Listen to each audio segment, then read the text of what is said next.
મારું નામ માલવ મહેતા છે અને આ મારી વાઈફ હર્ષા મહેતા છે. હું બેઝિકલી હોસ્પિટાલિટી ઇન્ડસ્ટ્રી જોડે છું. 12 વર્ષથી મોસ્ટલી હોટલ અને રેસ્ટોરન્ટ બેકગ્રાઉન્ડ સાથે સંકળાયેલો છું. ઇમ્પિરિયન પ્રોજેક્ટના ફિનિશિંગને જોઈને તમારા શું રિએક્શન્સ હતા?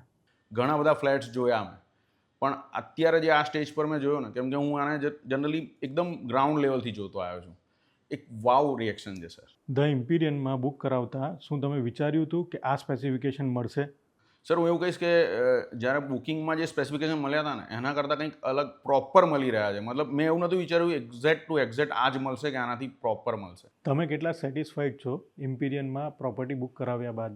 એવું કહેવાય ને કે 100 આઉટ ઓફ 100. મતલબ એક માણસ હોય ને એને જનરલી એવું જોઈતું હોય કે ભાઈ પ્રોપર ઘર હોય, એક લેડીઝ હોય એને એવું જોઈતું હોય કે ભાઈ એનું કિચન પ્રોપર હોય, અને છોકરો હોય એને એમ્યુનિટીઝ જોઈતી હોય. તો હું કહીશ પ્રોપર હોલસમ પેકેજ છે. શું તમે પ્રવિશ ગ્રુપના આવનારા પ્રોજેક્ટ્સમાં રીઇન્વેસ્ટ ક્યાં તો કોઈકને રેકમેન્ડ કરશો? રીઇન્વેસ્ટ ઓબ્વિયસલી મારી જોડે પૈસા છે તો હું કરીશ જ, અને રેકમેન્ડ મેં 2-3 જણાને ઓલરેડી કરેલું છે. કયા 2 મુખ્ય કારણ જેના બેઝિસ પર તમે ઇમ્પિરિયન પ્રોજેક્ટ સિલેક્ટ કર્યું? ટુ બી વેરી ટ્રુ, 2 તો નહીં કહું, ઘણા બધા છે. મતલબ એવું કહીશ કે મેન વસ્તુ છે કે એનું બાંધકામ, મતલબ આરસીસી. જનરલી અત્યારે કોઈ ફ્લેટ્સ છે આરસીસી બ્લોક નથી યુઝ કરતું, તમે આરસીસી બાંધ્યું છે. બીજું કે તમે મેન હાઈવેથી બહુ નજીક છો, એની સ્પેસિફિકેશન છે એ એકદમ લક્ઝુરિયસ તમે બનાવીને આપ્યું છે.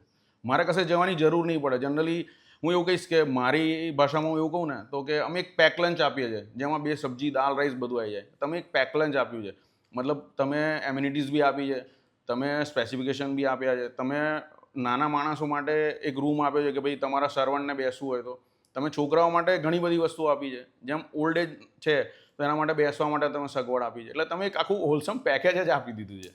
તમે ધ ઇમ્પિરિયન પ્રોજેક્ટને 10માંથી શું સ્કોર આપશો? Obviously 10 out of 10. ધ ઇમ્પિરિયન પ્રોજેક્ટમાં મેડિકલ સેન્ટરની ફેસિલિટી પ્રોવાઈડ કરી રહ્યા છે, એના માટેના તમારા શું રિવ્યૂઝ છે?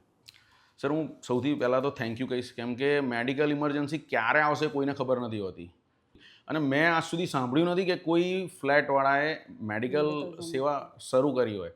મતલબ એક ફ્લેટ એક એવી વસ્તુ છે કે દરેક એજના માણસો હોય છે, મતલબ લેડીઝથી માંડીને કે ભાઈ જેન્ટ્સ કે ભાઈ ઓલ્ડ એજવાળા. તો આ બહુ જ એક સારી વસ્તુ છે. અને જનરલી ઘણીવાર એવું થતું હોય છે કે આપણે ફોન કરીએ અને ડૉક્ટર આવવામાં લેટ થઈ જાય અને ક્યાંક કંઈક ખોટું થઈ જાય. એના કરતાં સૌથી બેસ્ટ વસ્તુ છે. Thank you very much.